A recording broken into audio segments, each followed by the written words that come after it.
I'm Dr. Angela McBurdy of DoctorFlute.com, and today we're talking about resonation.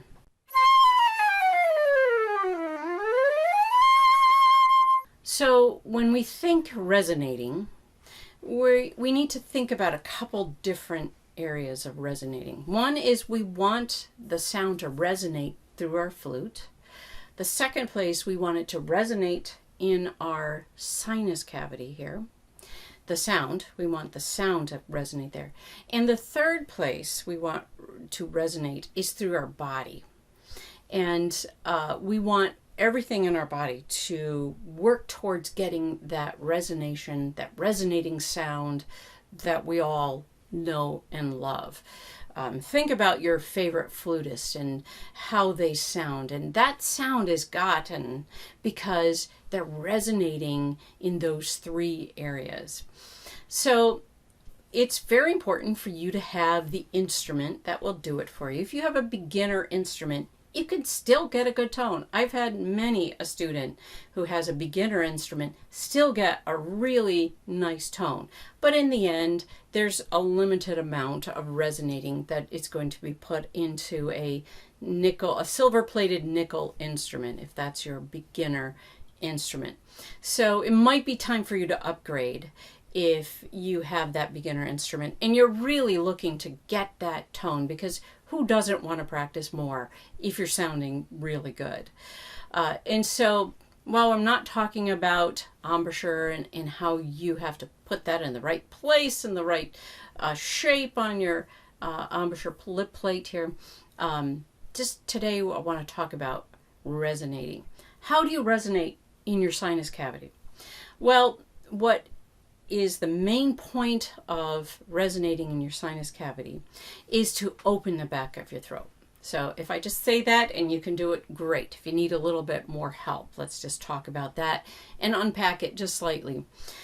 When you yawn, all right, if I take a yawning breath, all that does is it really opens my throat, and I want my throat to just open right up like that.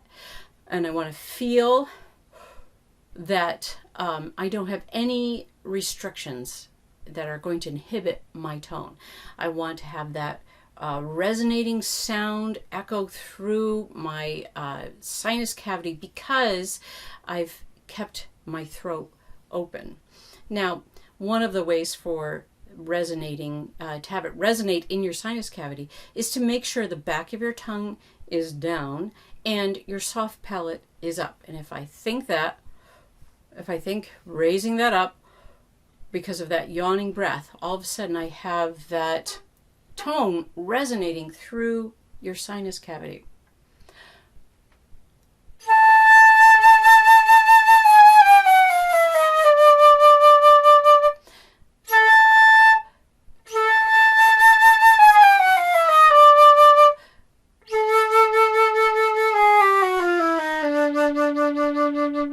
Now, if you're not working at it, it's very easy to close off your sinus cavity, and then it's not going to resonate anywhere. So be sure that you're thinking about that tongue being down in the back, that your soft palate is up, and that when you take that breath, it just fills it right up. Now, let's talk about the third place for resonating, and that is through your body. So when I breathe, I'm expanding my rib cage and expanding my stomach at the same time. So they're both going.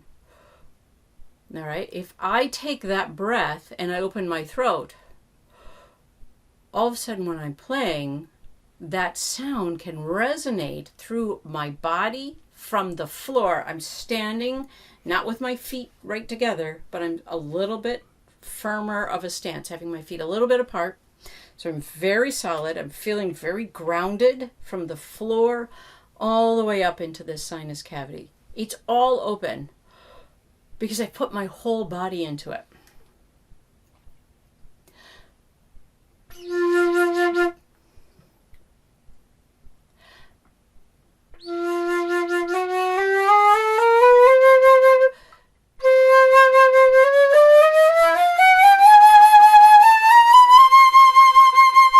Now for me, I know I'm pretty good with letting it resonate here. I'm pretty good with having it good. embouchure, but what I know that I do close off is the back of my throat. So I'm going to concentrate on that.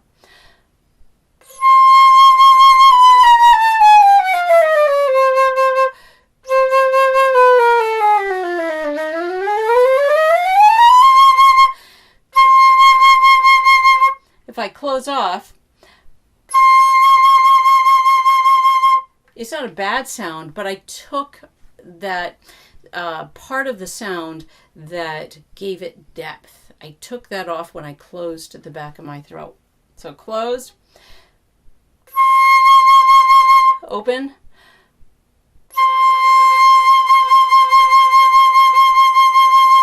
I hope that that comes out, that difference in sound. It's subtle, but if you're really listening, you can hear that difference. So when you're thinking about resonating, first you want it to resonate through your instrument. Make sure that your instrument is in good working condition.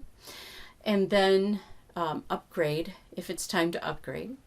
And then let it resonate through your body. So you're having a good breath, you're expanding that rib cage, yawning breath, that throat is wide open, and then you're resonating through your sinus cavity. So your tongue is down, the back of your tongue is really like almost as if you're thinking of pushing it forward.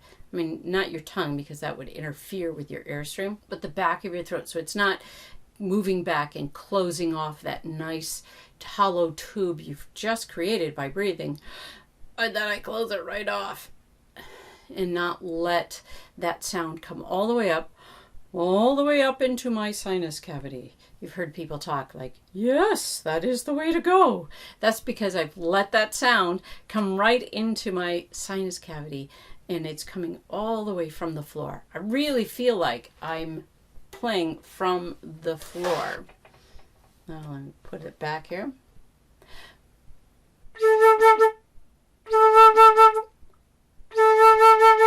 I'm finding my sound on this wooden head joint here first.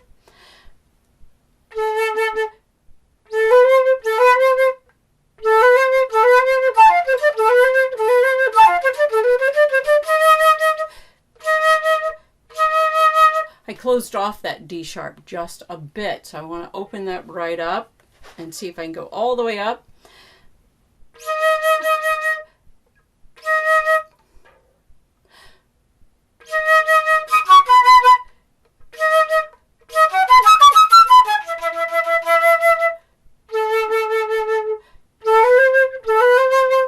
I'm trying to open it up. Now, I might fool around with this a little bit to make sure, okay, when I'm practicing it, that I'm keeping that open. You know, in this Prokofiev sonata, you play low, you play extremely high, and you want to get used to while you're practicing, keeping that grounding, that open sound all the way up into your sinus cavities right from the start. And if you pull it apart, and so yes, you work on the technique maybe separately, but then you say, all right, now that I've got the fingers moving, let me work on tone while I'm doing that and see if I can keep my throat open, my sinus cavities open.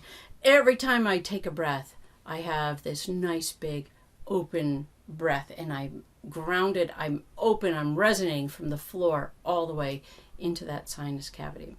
Try that, experiment with those areas and see if you can get that rich, warm, resonating tone that you're looking for. That's today's flute tip.